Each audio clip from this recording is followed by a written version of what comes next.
Hebreus capítulo 11, versículo 32, está escrito: E que mais direi?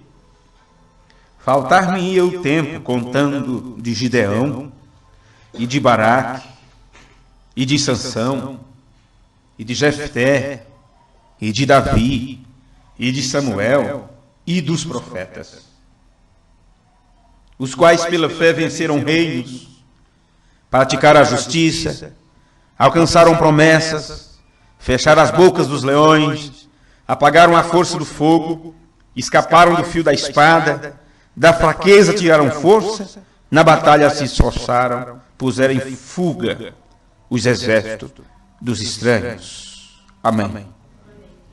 Meu Senhor e meu Deus, nós humildemente reconhecemos que dependemos do Senhor para todas as coisas, enquanto estivermos aqui nesta terra, e principalmente quando se trata sobre a Tua Palavra. Nós sabemos que o que falamos, o que pronunciamos são apenas sons, que as pessoas entendem as pronúncias e um pouco dos seus significados. Mas, Pai Santo, que não seja a nossa voz, se é alta ou baixa, grave ou aguda, mas que seja o Teu Espírito Santo transmitindo para as nossas almas conhecimento do Senhor, para que assim possamos a cada dia enriquecermos, ficarmos enriquecidos com vitaminas espirituais que vêm do Pai das Luzes, para ungir as nossas vidas, ungir nosso espírito, nossa alma, transformar a nossa natureza. Nós te pedimos, Pai Santo, no nome de Jesus Cristo, que mais uma vez o Senhor nos ensina as Tuas verdades, como foram reveladas pelo Teu mensageiro, para que neste tempo do fim possamos saber a hora que nós estamos vivendo. No nome de Jesus Cristo nós te pedimos. Amém. Amém. Podem sentar. Como nós temos acompanhado esta série de mensagens sobre profetas e profecias, vocês viram, estudaram um pouco a vida de determinados personagens, como Enoque, Noé, Abraão, Isaac, Jacó, José, Moisés e Josué. Eu poderia prolongar esta série de culto por meses seguidos, pegando cada um dos personagens do Antigo Testamento, porque houve uma distância muito grande, uma brecha no tempo profético entre o Velho e o Novo Testamento. Mas durante o período do Velho Testamento, teve muitos personagens que estavam no plano de Deus para cumprir este papel de ser um arauto de Deus na terra, um representante de Deus. Mas Paulo, quando ele faz um levantamento de todo o Antigo Testamento, e ele fala exatamente desses personagens que nós já citamos em cultos anteriores, ele dá um pulo também no tempo, ele, vamos dizer assim, ele passa milhares de anos na sua narração, mostrando que aqueles homens agiram pela fé, quer dizer, eles foram revelados para a manifestação de Deus no seu dia, foram representantes desta revelação, por isso agiram pela fé. E Paulo, ele dá um pulo no tempo e diz: o que eu mais posso vos dizer? Faltar-me-ia tempo de falar sobre Baraque, Gideão, e a gente poderia acrescentar aqui Isaías, Jeremias, Ezequiel, Amós, Malaquias, Zacarias, Baruque, todos eles. Seria 2 anos para frente pregando sobre todos esses personagens nas Escrituras, se fôssemos analisar a fundo o tema profetas e profecias. Mas vamos fazer do mesmo jeito que Paulo fez, avisando que faltaria tempo para nós falarmos sobre Davi, que contou todo o ministério do Messias, que disse as palavras exatas que o Messias falaria quando estivesse na cruz. Não teríamos tempo de citar o caso de Isaías, que escreveu no seu livro toda a Bíblia, 66 livros, e ele escreveu 66 capítulos. Como a Bíblia começa com a criação Isaías também começa com a criação. Ouvi os céus e prestais ouvidos, ó terra, porque fala o Senhor. Criei filhos e o exalcei, e eles prevaricaram contra mim. Isto é o Gênesis, no capítulo 1 de Isaías. E assim, toda a Bíblia. Poderíamos citar o caso de Daniel, que pregou sobre o Apocalipse. No livro de Daniel você encontra a visão e a profecia sendo selada, mostrando o selo daquilo. No Apocalipse você vê o livro selado sendo aberto. Não teríamos tempo de falar em cada personagem profético, porque teve o ofício profético, ou aqueles que foram usados com o dom de profecia. Então vamos dar um pulo no tempo também, porque nós não teríamos o mesmo tempo para falar de tantos homens que Deus enviou, e mostrar que entre o Velho Testamento e o Novo Testamento você encontra um período interbíblico de 400 anos, quando Deus não enviou profetas, não falou ao povo através de profetas. Deus ficou em silêncio. E aí entra-se um período de 400 anos de história, sem o povo ter o assim diz o Senhor. Então é quando entra histórias que já estão nos livros apócrifos, usado pela Igreja Católica em sua versão, Mato Soares e em outras. História de Judite, de Tobias, história dos Macabeus, que foram acontecimentos naturais no meio do povo de Israel, mas que não fazia parte da história bíblica, como algo inspirado. Acontecimentos, guerras, livramentos que houve naquele período. Mas naquele período de tempo, Deus não tratou com Israel através de um profeta. Ficou um período de 400 anos. Aí, em 2 páginas da sua Bíblia, que está em branco, desde Malaquias até o livro de São Mateus, onde você encontra apenas uma separação que mostra isto aqui. Termina-se Malaquias e você tem apenas uma página em branco, ou meia página, como colocaram. Isso é 400 anos de história que Deus ficou em silêncio. Profeta é aquele que possui o dom de profecia, o que é guiado por indícios e sinais para predizer algo. Mas agora, dentro desta série, eu quero falar sobre João Batista, o precursor. Vamos deixar de lado um pouquinho os personagens do Antigo Testamento, já que falamos nesta separação que tem entre o Velho e o Novo. Precursor é aquele que precede. Você sabe o que significa uma coisa que precede? É algo que vai adiante. Vai adiante. É o que professa ou ensina doutrinas e que vai adiante, adiantando-se as pessoas ao seu tempo. As pessoas estão aqui e vem aquele homem trazendo algo do futuro, mostrando algo que está para acontecer, preparando o povo para aquilo que virá. Isto é um precursor. No livro de Malaquias, no capítulo 3, vocês que me desejarem acompanhar, Malaquias, o último livro do Antigo Testamento, no capítulo 3, você encontra a profecia do precursor da primeira vinda de Cristo. Malaquias, capítulo 3, versículo 1. Eis que eu envio o meu anjo, que preparará o caminho diante de mim. Agora vocês podem saberem de uma forma clara, porque foi que João Batista não foi aceito como um precursor, porque eles esperavam que o precursor fosse realmente um anjo. Se foi assim com o primeiro precursor, também seria com o segundo precursor. Porque também, quando se anuncia o precursor da segunda vinda, o reverendo William Branham, a Bíblia trata de um anjo. E eles estão aí esperando anjos batendo asa para lá e para cá. Do jeito que o povo de Israel também esperava um anjo para preparar o caminho do Senhor. E, no entanto, apareceu aquele homem um pouco fedido, o suor pingando naquela pele de ovelha que cobria as costas, não é? maltrapilho, sem educação, barba por fazer, cabelo desalinhado, um doido do deserto. Ele não tinha aparência de um anjo.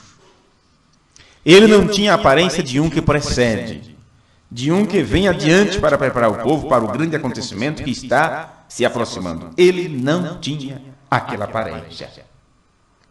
Mas as Escrituras diziam: eis que eu envio o meu anjo, que preparará o caminho diante de mim. Isto é o trabalho de um precursor. E de repente virá ao seu templo, o Senhor. Então, o Senhor viria no templo. Então, eles esperavam anjo, manifestação angelical, e esperavam que o Senhor viesse ao templo, que o Messias fosse ao templo para ensinar. Quando o anjo veio, eles não aceitaram. Eu já estou adiantando aqui os acontecimentos, para que vocês percebam as coisas mais claras. Quando o anjo veio, cortaram sua cabeça. E quando o Senhor veio ao seu templo, que não era o templo de Herodes, não era o templo dos fariseus, o Senhor veio ao seu templo, que é o único lugar provido por Deus para adoração. E o templo do Senhor era o corpo do seu Filho, onde ele veio e habitou em plenitude. E o Senhor, no seu templo, foi ao templo dos homens, porque o Senhor não habita em templos feitos por mãos humanas, mas foi lá no templo testificar da palavra que se cumpria em seu dia. E eles também, como rejeitaram o precursor, também rejeitaram o precursado. E de repente virá ao seu templo o Senhor a quem vós buscai, o anjo do concerto a quem vós desejais. Eis que vem, diz o Senhor dos Exércitos. Continuando com o nosso estudo, com o nosso tema, sobre profetas e profecias, nós podemos dizer que alguns profetas no passado têm têm trabalhado para que se identificasse diferentes classes de pessoas. Porque, para começar, eles eram o quê? Profetas.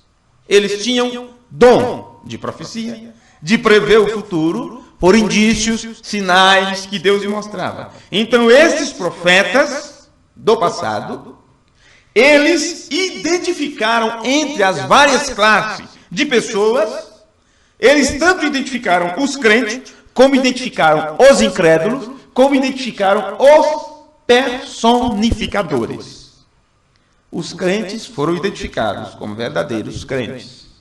Os incrédulos também foram identificados. E os personificadores também foram desmascarados, porque eles estavam diante de um homem que tinha o assim diz o Senhor. Um homem que era a boca de Deus. Estes últimos, deste quadro, que são os personificadores entre os crentes e entre os incrédulos. Os personificadores são pessoas que tratam de apresentar algo que não é. Portanto, isso produz exatamente ceticismo, isso produz desconfiança naquilo que os profetas falam, nos seus feitos. Porque os personificadores, eles tentam imitar o verdadeiro. E quando falamos sobre personificadores entre os crentes, também estamos falando sobre os personificadores entre os profetas, que eles, por profetizarem falsamente, por enganarem o povo, é exatamente para desviar a visão do povo do verdadeiro profeta. Por isso que Jesus adverte sobre falsos profetas e falsos ungidos.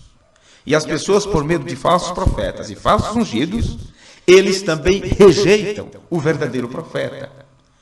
Na mensagem, o primeiro volume desta série aqui, sobre a exposição das 7 eras da igreja, a revelação de Jesus Cristo, o mensageiro do Senhor diz que dentro da estrutura da verdadeira igreja há a manifestação dos dois espíritos, o de Cristo e o do anticristo.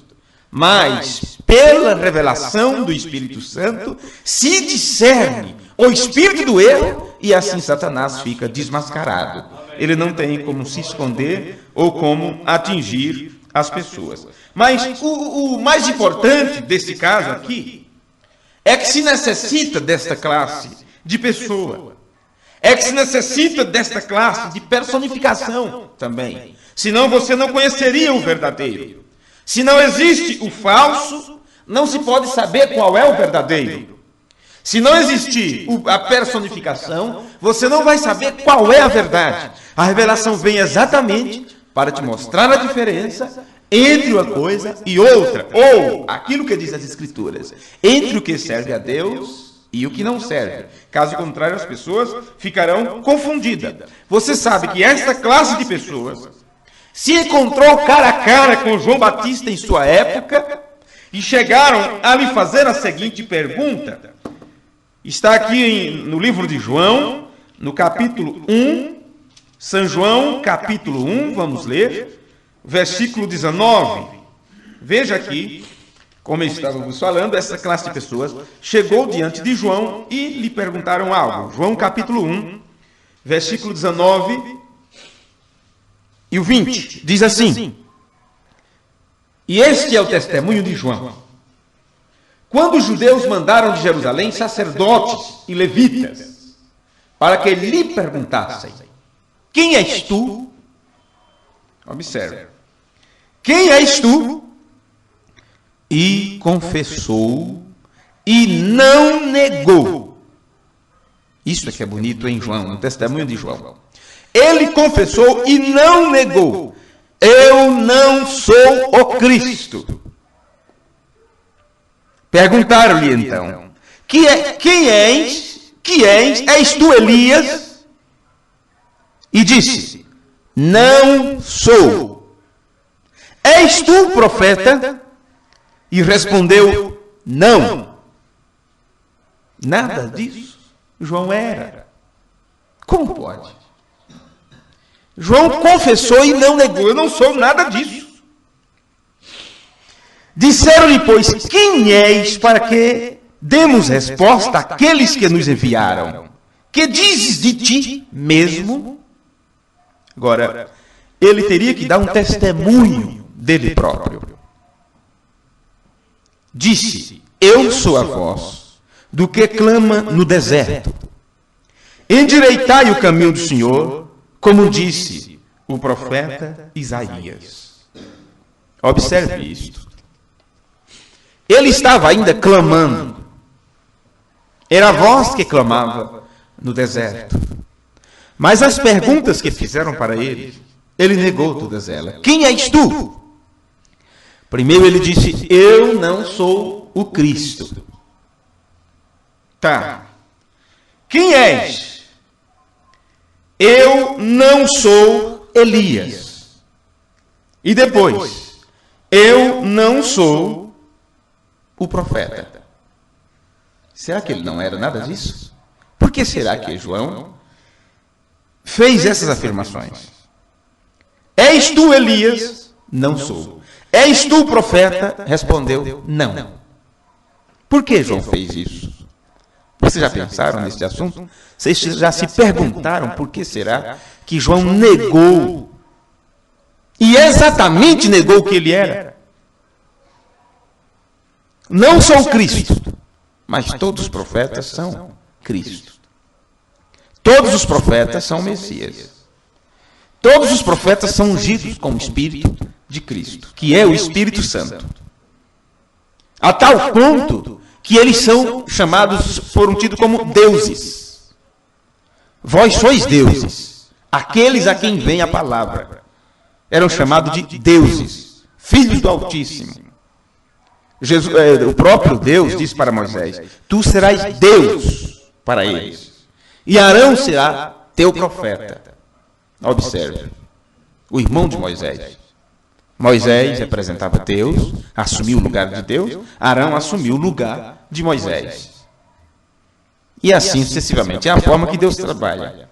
Mas aqui, João Batista não poderia se apresentar com o ministério que se manifestaria no futuro. Eu não sou o Cristo. Em outras palavras, eu tenho também esta unção, este Espírito, exatamente para poder mostrá-lo. O profeta, a ele vem a palavra simplesmente para que ele possa apresentar a palavra para o povo. E quando ele leva o povo para a palavra, ele está levando o povo diante de Deus. Deus é a palavra. Cristo é esta manifestação desta palavra que sai de Deus e vem em direção aos homens para trazê-los de volta. Tirar toda a sujeira, cortar com uma espada aguda de 2 fios. Mas uma das coisas que eu quero vos mostrar no ministério de João, no testemunho de João Batista, é este. És tu, Elias? Ele disse, não sou. Você que conhece a Bíblia Sagrada, você que conhece o entrelaçamento das Escrituras, vocês sabem perfeitamente que Jesus testemunhou de João, dizendo, e se querem saber, este é o Elias que haveria de vir. Na descida do monte, depois da transfiguração, Jesus disse, Elias já veio. E fizeram tudo o que quiseram com ele. A Bíblia diz, então conheceram os discípulos que ele se referia a João Batista. Quando o anjo anunciou o nascimento deste precursor, o anjo disse para Zacarias, irá diante dele no espírito e virtude de Elias. É o menino que nasce com esta unção, e que estará debaixo desta unção, a virtude e o espírito de Elias estará sobre ele. Mas aqui João está negando, dizendo, eu não sou Elias. Simplesmente porque a preocupação deles era com Elias prometido em Malaquias capítulo 4. O Elias prometido em Malaquias capítulo 4 viria à terra antes do grande e terrível dia do Senhor. E se aquele fosse aquela manifestação de Elias, olha, eles ficaram muito temerosos que fosse. E João disse, eu não sou. O ministério de João Batista era este. Eu sou a voz que clama no deserto. Esta é a parte que eu vou apresentar. É esta. Eu sou a voz que clama no deserto. Mas, no entanto, ele era Elias. Ele era o profeta. Ele era um pequeno Cristo. E ele disse, eu não sou nada disso. Porque ele só poderia apresentar a parte que caberia apresentar naquele momento. Mesmo que todo o seu ministério, ele cumpriu tudo o que deveria cumprir em sua vida, ele não poderia sair de cena antes de cumprir todo o seu ministério. A tal ponto que depois de sua morte, Jesus disse, aquele era o Elias. Mas quando ele disse que não era, ele afirmou apenas a parte que lhe cabia naquele momento. Eu sou a voz que clama no deserto para preparar o caminho do Senhor. Somente isso. Eu já preguei sobre este assunto, por isso eu creio que não é preciso me aprofundar exatamente nessas 3 afirmações de João, porque eu preciso seguir adiante. Como já é do conhecimento de muitas pessoas, João Batista foi a classe de personagem do deserto. Sem educação, sem conhecimento nenhum, sem nenhuma aparência, um personagem sincero, duro, vamos dizer assim, calejado, acostumado à dureza do deserto, porém ele tinha um caráter, ele tinha uma decisão tão forte para desenrolar o trabalho para o qual ele foi enviado, que ele não titubeou diante de reis, não titubeou diante de rainhas, não titubeou diante da prisão, diante da sua própria morte, e seu trabalho era tão importante, que o Senhor Jesus disse dele assim, na verdade vos digo, que não se levantou entre os homens, que entre os nascidos de mulher, nenhum outro é maior do que João Batista. Vocês conhecem essa escritura? Ela está exatamente em Mateus 11. Mateus 11, versículo 11. Vocês conhecem essas escrituras. Por que será que eu preciso citar todas elas? É exatamente por causa das pessoas que não têm tanto conhecimento bíblico, nem sequer lê a Bíblia. Nunca vi crente que não conhece a Bíblia. É uma coisa esquisita, né?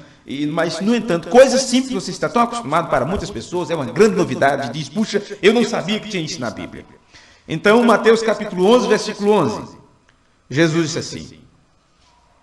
Observe, João lá disse que não era Elias, não é? Mas aqui Jesus diz no capítulo 11, versículo 8 de Mateus. Sim, que fostes ver um homem ricamente vestido, os que trajam ricamente estão nas casas dos reis. Mas então que fostes ver? Um profeta? João disse, eu não sou profeta. Você será que já não percebeu este mesmo quadro nestes últimos dias? Ao mensageiro que Deus enviou para cumprir o ministério também de precursor, mas não da primeira, mas da segunda vinda. E ele outra vez diz que não é profeta, outra vez diz que não é nada disso. E por causa disso, muitos dizem que tem que se levantar outro profeta, porque o William Branham disse que não era. Será que eles não observam que João Batista fez a mesma coisa? Porque testemunho próprio não é válido. Em outras palavras, eu sou suspeito a dizer se eu sou bonito ou feio. Deixa que as pessoas falem. Eu sei que eu sou. Não é? Se eu disser que sou tão horrível, tão feio assim, como já disse aqui no culto passado, vocês até riram, as pessoas dizem, é muita bondade dele, é querendo, né, e tal. Se você disser que é bonito, as pessoas dizem, é muito cara de pau. Como é que pode? Então é melhor você deixar as pessoas dizerem, você tem que saber quem você é. Você não pode depender que as pessoas digam se você é bonito ou feio, mas você tem que saber quem você é. João sabia quem ele era, mas por que ele negou? Confessou e não negou, aliás. Mas negou que fosse. Ele disse a verdade, eu não sou, mas Jesus disse que era. Por quê? Tem essa troca de palavras aqui. As pessoas gostam de dizer o que são. Não é? Olha, o título. Um título é tão tremendo, é tão importante para as pessoas. Reverendíssimo, senhor fulano de tal, tem que chamar de excelentíssimo. Não sei quem, Sua Alteza, não é? Quem é você? Eu sou o pastor fulano de tal, assim, assim. Eu sou o presidente não sei de quê, da federação, não sei das quantas, aqueles títulos bem esquisitos, sabe?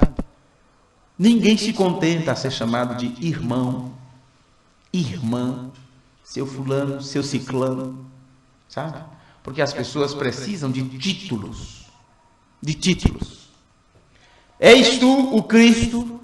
Isso é um título, e muito tremendo, não sou. És tu o profeta? Não sou. És tu Elias? Não sou. Apenas sou uma voz que clama no deserto. Agora, se ele soubesse quem era a voz que clamava no deserto, então ele sabia que aquele homem era um ungido, ele sabia que aquele homem era Elias, ele sabia que aquele homem era profeta. Por não conhecerem o que é a manifestação, o cumprimento da profecia, eles não sabiam o que era a voz que clamava no deserto. A mesma coisa. Eles não sabem quem é o Elias precursor da segunda vinda. Por isso que confundem tudo, tanto os religiosos que não creem na mensagem, como muitos que pensam que creem na mensagem.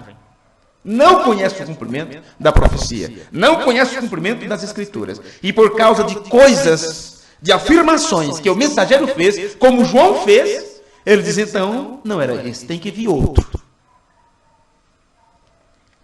Jesus, em sua palavra, dá testemunho que é. Então Jesus continua dizendo assim: que foste ver um profeta? Não, eu fui lá, vi ele lá, mas quando perguntamos, ele disse que não era profeta. Imagine agora Jesus perguntando: o que fostes ver? Um profeta? Nós pensávamos que era um profeta, mas ele não disse que não era. O que é que Jesus fala? Que fostes ver um profeta? Sim, vos digo eu, e muito mais do que um profeta. Muitos amigos pregadores dizem que o mensageiro do tempo do fim morreu apenas como evangelista, não assumiu o ofício profético. Não assumiu o ofício profético. Outros acham que tem que retornar para que seja o profeta e tudo. Eles não viram profecias sendo cumpridas.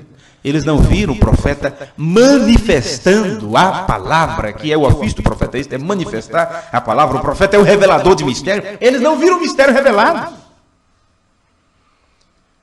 Mas João disse que não era, mas Jesus está dizendo, ele é mais que isso. O próprio William Branham pensava que não era. Quem tem a mensagem parada na brecha sabe disso. Quem leu, quem tem tempo para ler. Não é? quando ele achava que não era profeta, e Deus o chamou de lado, quando mostrou os 7 picos, onde estava registrado um sinal eterno, o seu nome naquela montanha, e Deus disse: você é maior, o seu ministério é mais do que todos eles. Todos eles que já falamos aqui em profetas e profecias. Deus disse para o William Branham: teu ministério é muito mais do que eles. Eles foram chamados para um propósito. Você tem sido chamado para um ministério muito maior. Senhor, mas se eu fosse um profeta, eu quero ficar em cima da montanha. Aí quando o Senhor tiver algo, um recado para o povo, aí eu desço na cidade e entrego o recado do Senhor. Deus diz para ele: você na montanha, quem você vai alcançar? Você foi chamado para estar no meio da multidão. Não foi para habitar numa tenda, no meio do deserto, e só vinha a Gigal, a cidade, uma vez por ano, ou quando fosse a hora de ungir um rei, ou qualquer coisa assim. Você foi enviado com um ministério maior. Por isso que ele recebeu a comissão para ser um evangelista, alcançar as multidões. Depois de alcançar as multidões, ali então se manifestaria o ofício profético, o que aconteceu. De uma forma clara, aberta, entre 63 e 65. Mas Jesus continua dizendo: o que fosse ver um profeta, sim, eu vos digo, muito mais do que profeta, porque é este de quem está escrito: eis que diante da tua face envio o meu anjo. Está vendo o que é o anjo? Hoje, quando nós falamos que o 7º anjo tem se manifestado na terra, Deus enviou o 7º anjo para revelar os mistérios da Bíblia, as pessoas riem da nossa cara. Os que dizem crer na Bíblia não acreditam, porque na realidade são verdadeiros incrédulos, porque não crê no cumprimento da palavra. A Bíblia diz que é um anjo, mas ele se esquece que a palavra anjo quer dizer mensageiro, um enviado. E tanto é terrestre como celeste. Josué era um anjo, João Batista era um anjo, Paulo era um anjo. E os 7 anjos das 7 eras da igreja não é anjos de asinhas, não. Eram homens aqui da terra, com aqueles anjos terríveis que seguravam os 4 ventos. Anjos de destruição, não eram anjos de asas, só eram ditadores que já se levantaram na terra. Mas em verdade vos digo, versículo 11, que era esse versículo que eu queria realmente ler. Entre os que de mulher têm nascido, não apareceu alguém maior do que João Batista. Um homem tão simples. Então nós podemos entender com facilidade que havia chegado o tempo para que houvesse, para que se produzisse outro êxodo. Êxodo. Você sabe o que significa a palavra êxodo? Significa saída. Para os israelitas. Observe, 2 êxodos para os israelitas. Nós estamos no êxodo dos gentios. Mas foram 2 êxodos para os israelitas. Um produzido por Moisés, Deus através de Moisés. O outro, exatamente neste tempo que nós estamos falando agora, naquele período bíblico, quando esse homem, este personagem, este precursor, se manifesta. Ali nós encontramos que João Batista enfrentou o tempo maior da história deste povo, do povo de Israel, porque eles agora se encontravam outra vez escravizados. Escravizados. E lembrem-se, quando Moisés produziu aquele êxodo, o povo estava escravizado dentro de uma nação estrangeira. Mas quando João Batista aparece, aquele mesmo povo está escravizado na sua própria nação.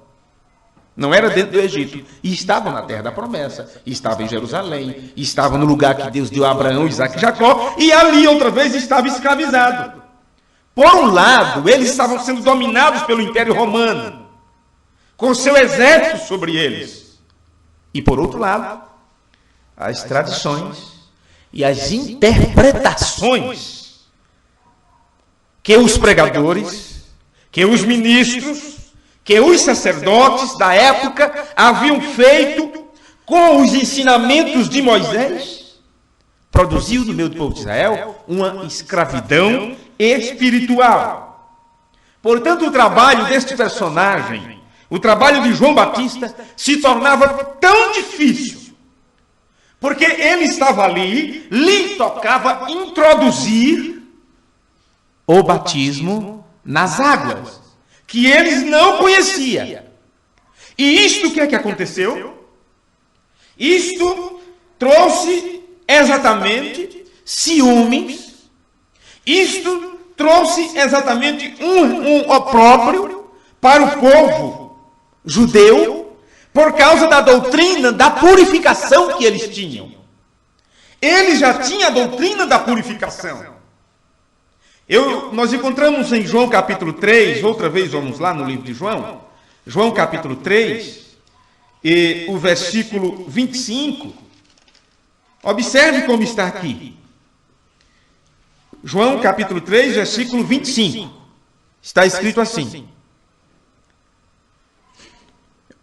houve então uma questão entre os discípulos de João e o judeu acerca da purificação. Porque o trabalho de João, como eu já vos disse, ele encontrou aquele povo escravizado dos dois lados. De um lado, o exército romano dominando, o Império Romano. Do outro lado, se tornaram escravos da própria tradição, da lei que os pregadores da época imporam sobre o povo, que é exatamente o quadro que nós vivemos hoje. A tradição que se colocaram sobre a Bíblia na cabeça das pessoas, as tem deixado escravizada com um espírito denominacional, que é o espírito anticristo, como denunciou o mensageiro, exatamente no livro das Eras da Igreja. Então veja que a João coube introduziu o batismo nas águas, e isso trouxe um problema, por causa da doutrina que os judeus tinham sobre a purificação. E João agora trouxe uma purificação que era só se arrepender e ser batizado nas águas. E isso anulava toda a tradição que o povo e sacerdote tinham colocado sobre a lei de Moisés. João Batista, o precursor. Convém a nós considerar então que o povo de Israel estava aguardando, esperando com ansiedade a vinda do Messias, porque eles conheciam a promessa de Deus. Porém, eles haviam dado lugar às tradições, ensinamentos de homens. E mesmo conhecendo a profecia, a tradição faz com que ela seja anulada em suas mentes. Foi o que Jesus disse: vós invalidais os preceitos da lei com as vossas tradições, interpretações, ideias, crenças. Hoje nós chamamos de uma forma mais simples de credos e dogmas. Então aquilo ficava anulado. Hoje, tanta tradição que entrou na mente do povo chamado evangélico, que eles não conseguem ver o cumprimento daquilo que Deus prometeu para hoje. O que já se cumpriu, o que está se cumprindo, eles não conseguem ver e esperam para o futuro. Em Marcos capítulo 7 e o versículo 8, São Marcos no capítulo 7 e o versículo 8, nós encontramos estas palavras. Veja. Porque, deixando o mandamento de Deus, retendes a tradição dos homens. Agora, até que isso seja feito, é um processo terrível. Terrível. Quando deixa-se o mandamento para seguir tradição. Para começar, a tradição entra na mente das pessoas como se fosse doutrina de Deus, como se fosse palavra de Deus, como se fosse vontade de Deus. E isso é um trabalho do anticristo, de Satanás. E entra a tal ponto que as pessoas se esquecem do verdadeiro mandamento, da verdadeira palavra e seguem a tradição. Então, pela tradição, adora-se errado, se crê errado, se canta errado, se prega errado, tudo faz errado por causa da tradição. E isto cega suas mentes, eles pensam que estão fazendo certo. Veja. O versículo 8, não é isto? Mas veja o 7. Em vão, porém, me honram, ensinando doutrinas que são mandamentos de homens. Por que será que começou a ensinar doutrinas?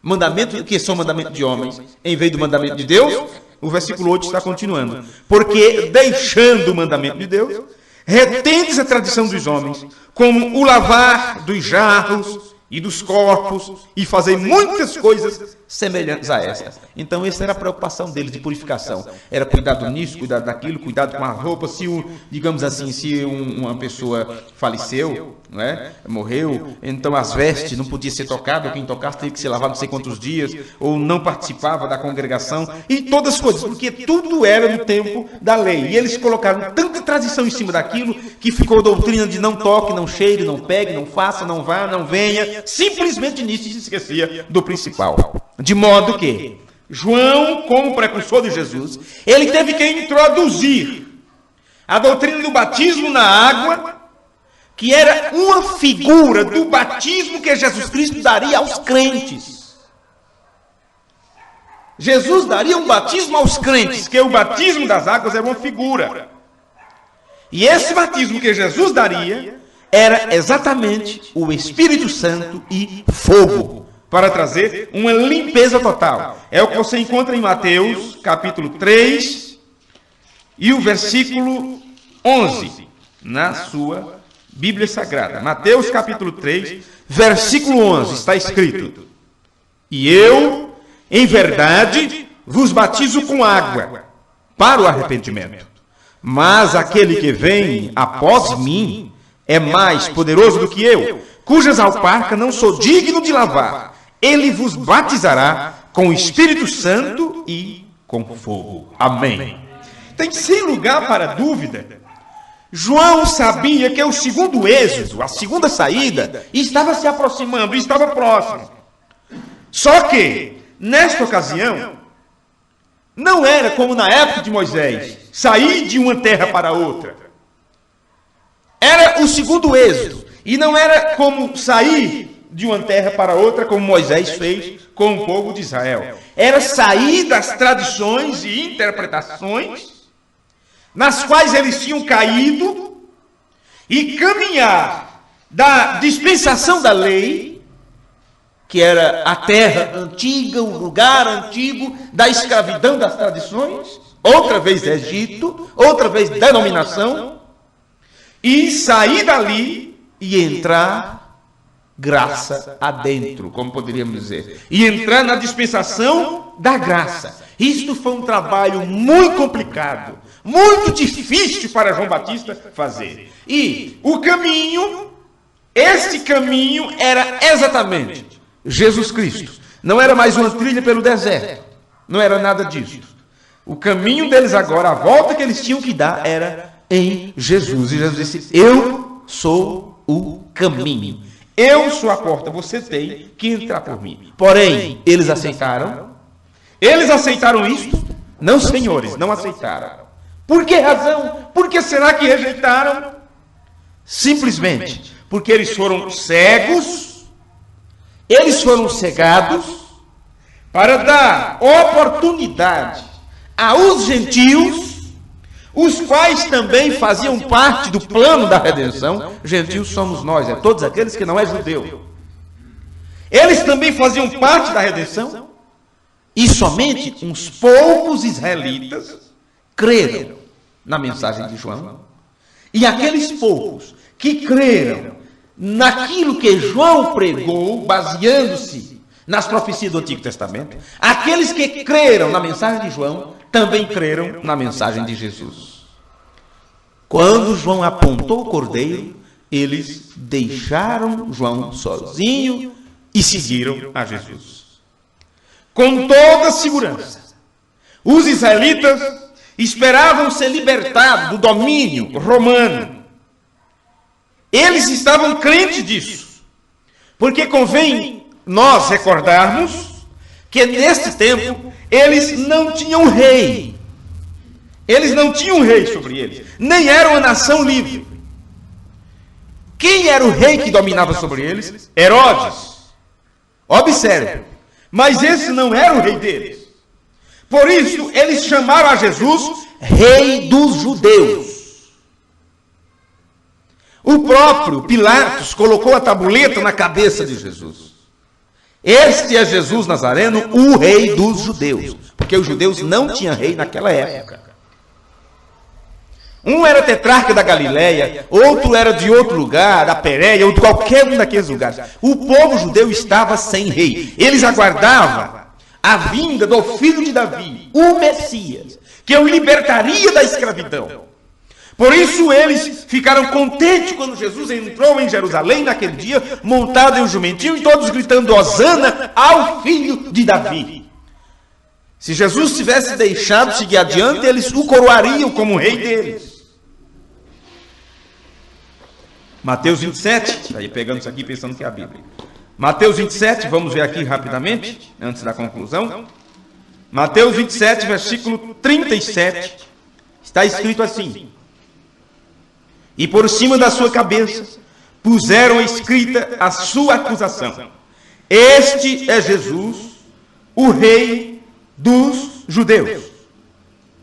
Este é Jesus, o rei dos judeus. Agora o versículo 41. E da mesma maneira também os príncipes dos sacerdotes, com os escribas e anciãos e fariseus, escarnecendo diziam: salvou os outros e a si mesmo não pode salvar-se? Se é o rei de Israel, desça agora da cruz e creremos nele. Israel não tinha rei naquela época. Versículo 42. Salvou os outros e a si mesmo não pode salvar-se. Se é o rei de Israel, quer dizer, o rei que Israel está esperando, o Messias, o ungido, o filho de Davi, é só descer da cruz.